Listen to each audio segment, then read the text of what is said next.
எந்த சங்கம் வந்தா நமக்கு என்ன? மனிதனை நான் போற்றுகிறேன், மனிதனுக்கு வேண்டிய மரியாதையை கொடுக்கிறேன். மனிதனை மதத்தால் பிரிக்கக்கூடியது தவறா? தவறு இல்லையா? தவறு. இப்ப அவர்களோட கோட்பாடு முஸ்லிம்களுக்கு ஒரு நாடு இருக்கு, ஓகேங்களா? அதே மாதிரி கிறிஸ்துவர்களுக்கு ஒரு நாடு இருக்கு.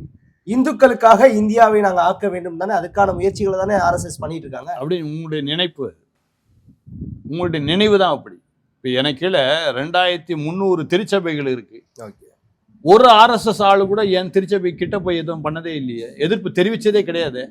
அதே விஷயங்கள் முஸ்லிம்கள் இங்க தாக்கப்பட்டு தானே இருக்காங்க. இல்ல, முஸ்லிம் தாக்கப்படவே இல்லை, தாக்கப்படவே இல்லை, முஸ்லிம்கள் தாக்கப்படவே இல்லை. மறுபடியும் நான் சொல்றேன். ஓகே, பாபர் மசூதி இடிப்பு.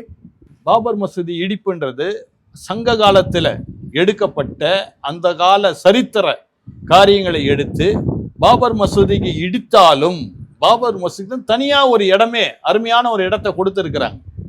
அதனால பாபர் மசூதியை நீங்க இடித்தார்கள் என்கின்ற ஒரே ஒரு காரணத்துக்காக ஆர்எஸ்எஸ் இது இந்துத்துவா நாடாக மாற்றுகின்றார்கள், இது பாரதிய ஜனதா கட்சி இந்துத்துவா நாடாக மாற்றுகின்றார்கள் சொல்வது ஒரு தவறான ஒரு காரியம். அது இப்போ வக்பு வாரிய சட்டம்.